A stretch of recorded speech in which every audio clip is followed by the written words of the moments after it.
curtir o ar. Cause my hitters don't die, the real hitters gon' shine, and my people gon' rise. Cause we're born to win, yeah. I ain't saying How the hell do I not have the deal? I swear this thing is a real dog. I play fan off, the cowards that they can't feel. The wife try to console me like it's coming, baby, chill. She don't understand, I'm the only one that's real. I remember the 3rd grade, them kids, they had waves. I had them BDBDs, you know that's Zimbabwe grade. So they do shades and your boy hit the stage, press play and all the chicks was like, yeah. While boys was moving bricks, I was moving chips, yeah. If she gave me calculus, gave her a mouthful of it. Heat rose to this thing, boy, I bet on myself. Grand Rising, everyone. Welcome to the Day with Trae. I'm your host, Trae Holiday. I have another great episode in the pipeline here for y'all. And y'all know I do not repeat outfits. So this is one day of recording. I'm going to make sure everyone knows that. But I'm excited because I get to kick off really this week. And,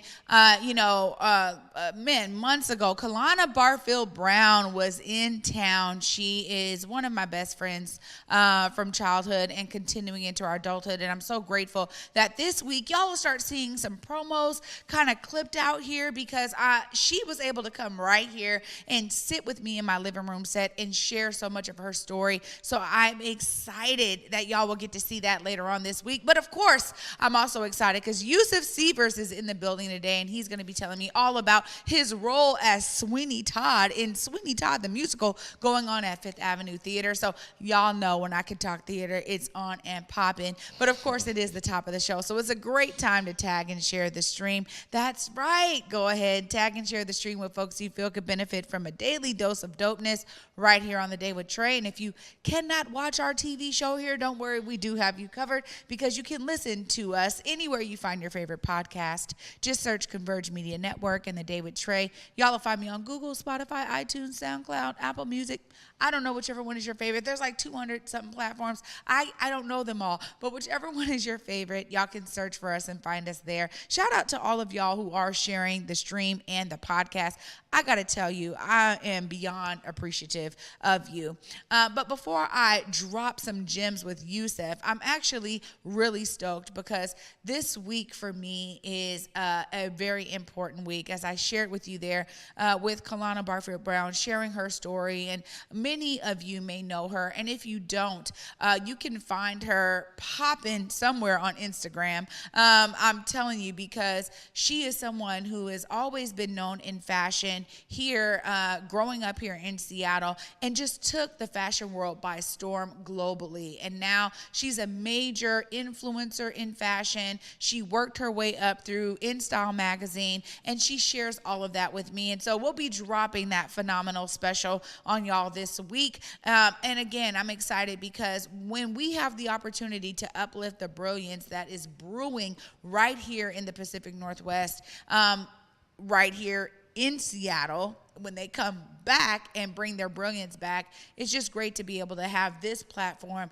to share that with all of you. So I'm stoked for that. And I'm stoked that y'all will be able to be inspired by her story as much as all of her followers are. And so she tells us all about her story, but I wanted to give that some real time for y'all to understand my excitement about my girl coming here and sharing her brilliance with me right here in this Black Media Matters studios. Well, after this short break, I get to explain and listen to and understand or be explained to Yusef's brilliance and how he brings it on the stage for Sweeney Todd. Y'all stay tuned right after this short break. You're watching The Day with Trae. COVID-19 hurt my income, my health, and my family. We were about to lose our home when we heard we might be eligible for homeowner assistance funds from the government. We called 1-877-894-HOME, and a housing counselor stepped in. They talked to our lender and saved our home. Because falling on hard times does not have to mean losing your home. Federal funding details at washingtonhaf.org.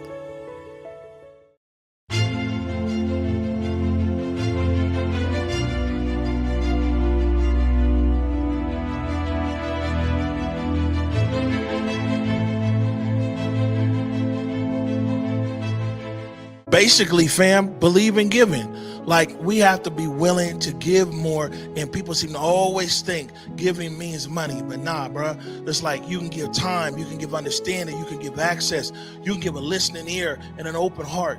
You can give and share your God-given gifts and talents, but you just got to give.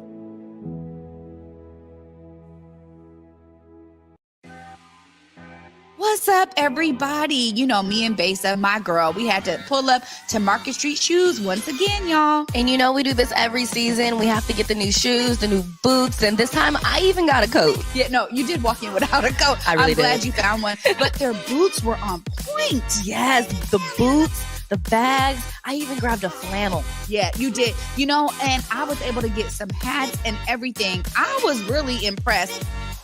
And you know, I was impressed because, of course, I got those white boots that you guys see me wearing everywhere these days. Yeah, no, I look at your white boots and I'm like, darn it, they only have one pair. Me and Besa wear the same size. Of course, every time we walk out with several bags in hand. Several bags and sometimes even a backpack, you guys. Make sure you check out Market Street Shoes. Yeah, please check them out. Where they go, Besa? Ooh, 2232 Northwest Market Street, Seattle, Washington. Welcome back, everyone, to The Day with Trae. Of course, I'm your host, Trae Holiday. Joining me right now is Yusef Seevers. What's up, Yusef?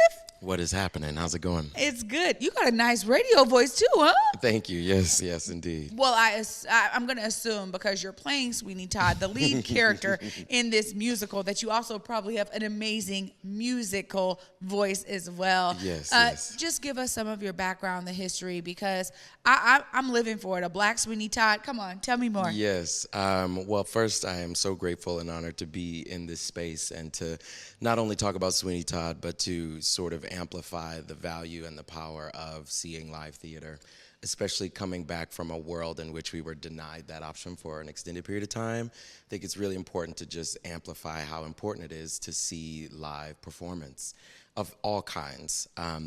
My background, I'm a Detroit native, queer black man, and I've moved around the country a couple times, gotten a degree in Texas, Santa Fe, lived in California, worked, taught, and I have now recently, as of today, found myself an apartment here in Seattle with my partner and myself, and I'm so thrilled to be in a new city and a new market and a new environment full of life, love, and environment and space.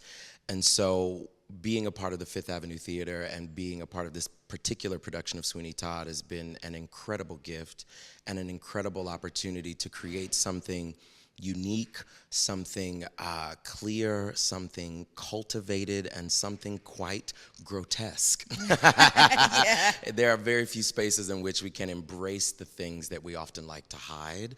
And Sweeney Todd, if you don't know, is a play about revenge, but it's also a play about family, love, sacrifice, risk, danger. And so to have an amalgamation of topics to touch upon and invest in a show is a rare opportunity. You're either usually doing a very happy play or a very sad play. And so a play that's like Sondheim's has so many dynamics that I feel so honored to be with a team that has such great dynamics. And so although I may be Sweeney Todd, the production of Sweeney Todd is built and stands upon the shoulders of everybody on and behind stage that have poured themselves into this vision. And when you see the pictures and the video and the show, you will then know what's really good in the neighborhood. You know what I'm saying? There we go. I mean, when you talk about Sweeney Todd, I mean, immediately I think so many people like myself, we go straight to Johnny Depp and his portrayal. But I do think that there's something so unique about this character. And when you think about maybe some of your preconceived notions of the character itself, how are you able to either embrace or adjust them to really fit your style for Sweeney Todd? Yes, it's such a unique thing to work on a role that everyone's heard of before or everyone has seen a version of it before. And what I like to go to first and foremost is the text.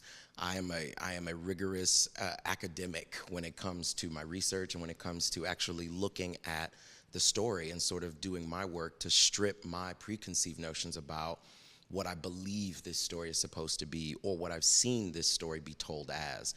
And when I return to the script and the story, it really allows me to have space for a clean slate for my own sort of interpretation and investment and creation for what these